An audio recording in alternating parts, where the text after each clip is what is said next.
Puntahan natin yung kay Tulpo. Oh, meron akong magandang may magandang angulo ako diyan kay Tulpo. Okay, eto i-play natin. Si Erwin, si Rapi Tulpo kasi ito talaga bobo ito. Wala talagang wala talagang alam ito. Oh. Ngayon may mga tanong siya. Pero yung tanong niya, hindi niya alam na nakatulong ito sa kaso ni Inday Sara. Ganyan ako mag-isip. Ganyan ako mag-isip. Yung mga tanong niya na yan nakatulong kay Inday Sara kasi nung una pa pinipilit niya na si Mayor Basti Duterte lumabag sa batas. Kinumpara niya pa yung teacher na kay Pangulong Duterte. Basta sinasabi niya dito, itong si ganito, si ganyan, si Baste, kasalanan ni Basti lahat. Ewan ko kung putang inan to na insecure siguro ito kay Baste dahil hindi ko alam, baka mas malaki burat ni Basti sa kanya kaya baka sa dami ng babae nito lahat sinasabi, jutay siya, pinagli siya sa silid labuyo, ganun. Kasi insecure siya sa kay Basti eh. Alam naman natin si Basti maraming chicks yan. O siguro baka gusto niya sila Ellen Adarna masikwat din niya ganun. Kasi galit na galit siya kay Basti, hindi ko maintindihan kung bakit eh. Basti ng Basti gusto niya talaga ipakulong si Basti. Bakit? Ano ba kasing kasalanan ng mga Duterte sa inyong mga putang ina ninyo mga tulpo kayo na dati naman mga pro Duterte kayo, mga hayop kayo. Idol niyo naman mga Duterte ng mga pukin ng ina ninyo, pero ngayon bakit parang galit na galit kayo sa mga Duterte putang ina niyo? Pero hindi ko talaga maintindihan dito sa mga tulpo na ito ng mga adulterer na mga manyakis na ito eh. Ang dadaming mga asawa, ang dadaming mga anak, tapos pinakikialaman yung mga problema ng mga asawa. Yung may mga asawa na nangangalunya, putyang ina, kinokontent nila sa mga social media nila. Ano ba kasing problema mo? Pero dito, napatunayan, bobo talaga ito si Rapi Tulpo. I-play natin to. Bakit yung isang guro na nagbanta kay dati Pangulong Duterte agad inaresto? At bakit itong isang vice president na nagbanta kay Pangulong Bongbong Marcos hindi inaresto ng NBI? Mr. Witness, are you familiar with the case of Ronel Mas? Ipapasok niya yan si Ronel Mas. Si Ronel Mas yung nagpatong ng pera sa ulo ni Pangulong Duterte para ipapatay siya. Magkaiba to kaysa kay Inday Sara. Magkaiba to. Yung kay Inday Sara, sabi niya, pag namatay ako, patay din yan. Yung kay Mayor Basti Duterte, yung Romanov, ang ibig sabihin ng Romanov na hindi naiintindihan nito ni Tulpo, siguro baka yung utak nito, puro babaeng laman ng utak nito, kaya hindi niya maintindihan, baka puro puke nasa isip nito. Kaya siguro, ang hirap pumasok sa isip niya, baka puro tinggil lang nasa utak nitong ulol na ito.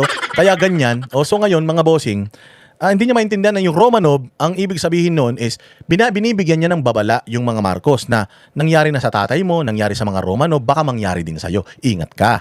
Ibig sabihin, magbago ka na, tigil mo na yung pagnanakaw mo para maging hindi ka mapatalsik ng taong bayan. Ayun yun. Tapos, yung sinabi niya pa na ulo lang ng presidente ang gusto natin. Ibig sabihin noon, ang cancer sa Pilipinas, si Bongbong Marcos na pag nawala siya, hindi naman sinasabing patayin siya, hindi naman sinasabing anuhin siya, i-people power siya. Ang sinasabi doon, pag wala na si Bongbong Marcos, kayong mga congressman, hindi naman kayo ang habol namin. Hindi kayo ahabulin. Ang habol namin, etong si Bongbong, siya man lang ang problema ng Pilipinas. Pag nawala siya, sigurado solve ang problema ng Pilipinas. Ganun lang yun. Kaya si Bongbong lang ang gusto namin na mawala, hindi naman kayo mga congressman. Kaya kung ako sa inyo, wag na kayo makiisa dito kasi sa 2028 presidente na si Inday Sara, magsisipagbalimbingan kayo lahat. May listahan na kami ng mga pangalan yung mga putang ina ninyo, hahabulin namin kayo. Kaya ngayon pa lang, i-correct nyo na yung pagkakamali ninyo, si Bongbong man lang ang magnanakaw talaga rito. Kaya siya ang gusto namin siya lang naman ang hahabulin namin dito. Ganun yun. Yun lang naman yung ibig niya sabihin doon. Hindi naman sinabing ulo, putang ina, pupugutan ng ulo, no ba yan? Pakaano naman yan? Hindi naman yun ganun. Hindi yung ganun mga bossing. Diyos ko, hindi ko alam kung bakit hindi pumapasok yun sa utak nito ni Tulpo. Nakasama pa itong kanyang pagtatanong tungkol dito sa na ito, bakit hindi ina-arrest sa sila Inday. Opo. Napanood ko po yan. At that time, hindi pa kayong NBA director or not connected to NBA whatsoever. So, tell us briefly dito sa kaso ni Ronel Mas. Sa pagkaalala ko po rito, itong si Ronel Mas ay isang guro na kung saan siya ay nagsabi na kung sino ang papatay sa dating Pangulong Rodrigo Roa Duterte ay papabiyaan niya ng 50 million. At sa pagkakaalala ko po, ang National Bureau of Investigation rin po ang tumugis at tumuli sa kanya, particularly po ang aming pong opisina sa Region 1. At siya po ay kinasuhan po ng pagbabanta at itinuring po na ang threat niya isang malaking threat po. Hindi lamang sa dating Pangulo kundi po sa ating pong national security. In other words, pinalan siya ng case ng inciting to sedition. And he was arrested warrantless. It was a warrantless arrest, right? Tama po. Okay, so isang guro nagbanta sa dating Pangulo, agad-agad inaresto. Ayan, ganda nito. Isang guro, nagbanta, kagad-kagad inaresto. Anong susunod na tanong? Ng walang warrant. Now, itong yung VP Sara, si Vice President Duterte, na nagbanta rin kay Pangulong Duterte at kay Pangulong Marcos. Anong difference ng dalawa? Well, ang pagkakaiba Anong difference yung dalawa? Oh. Ako na sasagot? Mamaya, sagutin ko. po nila, itong si Renema sa isang guro, si Vice President, isa naman pong Vice President, at siguro po ito ang naging konsiderasyon kung bakit hindi siya inaresto agad. So ibig sabihin ng NBI pala ay tumitingin sa tinatawag na special treatment. I cannot So ibig speak. sabihin hindi pala patos sa NBI. Bakit nung panahon ni Pangulong Duterte, isang guro na nagsabi may patong sa ulo na 50 Mali kasi yung sagot eh. Mali yung sagot ni Matibag. Kung ako yan, alam mo sagot ko. So bakit si Inday? Hindi, sabi mo, meron siyang threat. Ba't di nyo pa siya inaresto? Bakit ito inaresto? Oh, kalaunan, na-dismiss yung kaso. Inciting to sedition kasi hindi naman seditious yung ginawa ng tao. Wala namang sedition sa gusto mong ipapatay yung presidente. Oh, kasi ang sedition, lalaban ka sa gobyerno, ganun. Oh, so ngayon, na-dismiss din yung kaso na yun, napakawalan yung tao na yun. Ang gusto mangyari ni Tulfo, bakit? So tumitingin kayo sa sa titulo. Teacher, hinuli, si Inday, hindi hinuli. Tulfo, at saka Matibag, pagsasabihan ko kayo pareho. Kaya hindi ninyo maaresto si Basti Duterte doon sa kanyang Romanov. At kaya hindi ninyo inaresto si Inday Sara doon sa kanyang threat kasi alam nyo, wala kayong basihan. Kasi alam nyo, yung kay Inday Sara, conditional threat. Yung kay Mayor Basti Duterte is not a death threat. Plain and simple. The reason why hindi pa sila inaaresto ngayon at hindi sila maaaresto because wala silang ginawang krimen. That's it. So, in-expose ngayon ni Rapi Tulfo etong si Matibag. Not because Inday Sara is Vice President and this is a teacher, but because Inday Sara and Baste Duterte did not commit any crime. That is why you cannot arrest them. At ito ang problema sa utak ng mga Tulfo. Sa Tulfo law at sa korte ng mga Tulfo, lahat dapat inaaresto yan. Arestuhin natin lahat yan. O ikaw, nangalunya ka, aresto ka. O ikaw, hepe, hello, hepe. O ano ginawa mo sa tao mo? Hindi, mali ka, ako, tama. Ay, pakulong mo yan. Ipatanggal mo yung tao mo. Sasabihin ng hepe, sir, meron po tayong due process. Wala nang due process. Napatunayan na natin may kasalanan yan. Sir, hindi ka naman korte. Korte lang ang magsasabi kung may kasalanan ito o wala. Bakit mo pinangungunahan yung sistema? Yan ang problema sa mga Tulfo. Sa init ng ulo, siguro malibog talaga. O kaya pabugso-bugso, mainit lagi ang ulo. Gusto lahat aresto, lahat kulong, tanggalin lahat, tanggalin ito, ganyan putang ina, hindi po ganun ang batas mga Tulfo. Ang batas dumadaan sa tamang proseso, Bill of Rights. Ginawa po yung mga batas na yan para maprotektahan ang mga tao sa mga katulad ninyong mga tarantado ang utak. Yan. Tama? Kakainom nyo ng robas yan, kaya mainit ang ulo ninyo, Tulfo Justice. Hindi pa pwede yung Tulfo Justice yan, nasa Senado na kayo, dapat mag-upgrade na yung mga utak nyo. Okay? Kailangan kailangan dumaan sa tamang proseso. The reason why NBI cannot arrest Duterte, the Duterte siblings, because they didn't commit any crime. Plain and simple. Yun lang yun, sir. 50 million si dating Pangulong Duterte, kung sino man makapagpapatay sa kanya, agad-agad inaresto na walang warrant of arrest. And then ito naman si BP Sara, na sabi nyo, allegedly nagbigay ng death threat against President Marcos at hindi inaresto. I cannot speak for How the... can you arrest?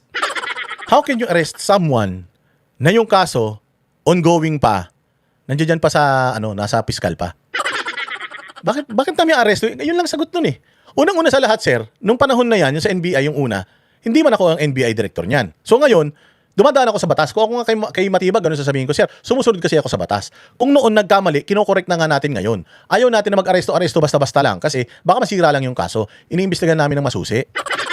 Ganun yun. Hindi kasi kami katulad ng mga Tulfo na putang ina, parang kayo na yung sa inyo nagreklamo, kayo na yung huwes, kayo na yung executioner. Kayo na lahat eh. Hindi po yan ganun, Senator Tulfo. Dito po may proseso. Iniimbestigahan pa po, nasa piskalya na. Hindi naman pwede, wala naman po tayo sa martial law na bigla ka na lang mag-aresto nang walang warrant of arrest. Oy, bakit doon walang warrant of arrest? Huwag mo sa akin itanong. Tanong mo sa kanila. At sa akin mo tinatanong, wala pa naman ako niyan. Sa pagkakaalam ko, mali yung pagkaka-arresto nila doon, kaya napakawalan din yung tao na yun. Huwag mo nang ipagawa sa amin yung ginawa noong panahon na yun. Kasi mali na nga yun eh. Mali na yun, kaya napakawalan. Tapos gusto mo ipagawa pa sa amin. Yan ang Tulfo Justice. Yan ang problema eh. Problema sa mga Tulfo eh. Puro init ng uro eh. Puro libog ang pinaiiral eh. At that time, Your Honor, sapagkat yung mga pangyayari pong yan, wala naman ako sa NBI pa po.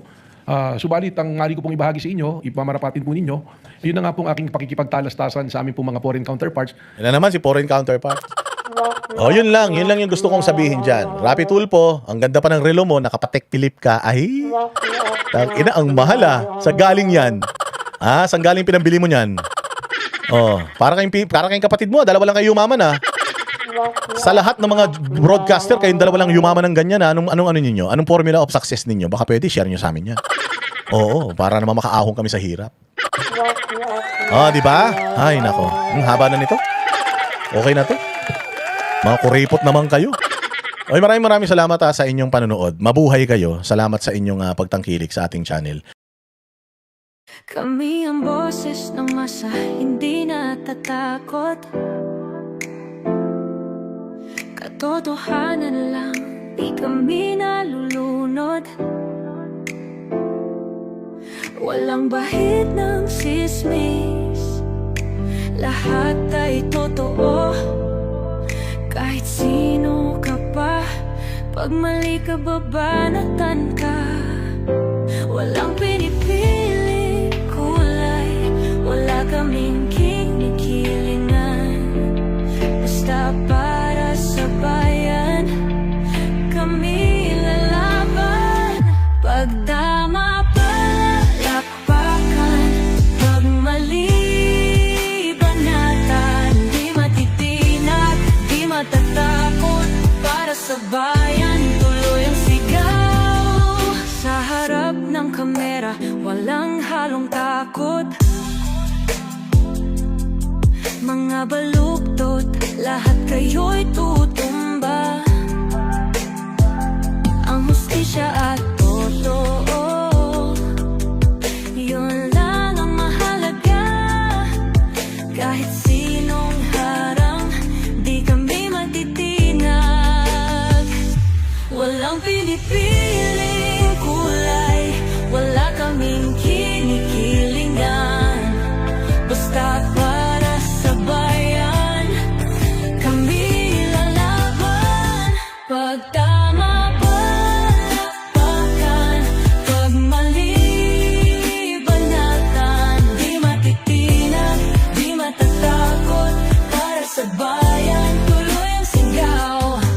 Kung nasa tama ka, ikaw ay aming kasama. Pero pag mali ka, handa ka na bang mabasag? Banateros kami, walang inuunan. Dahil bayan muna, bago ang sarili.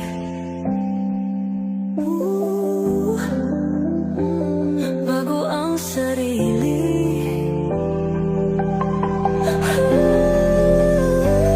Pag tama palakpakan, pag mali banatan.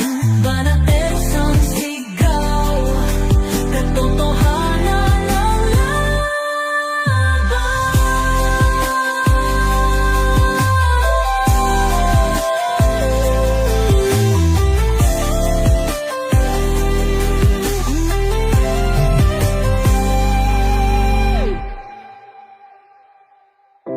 Sa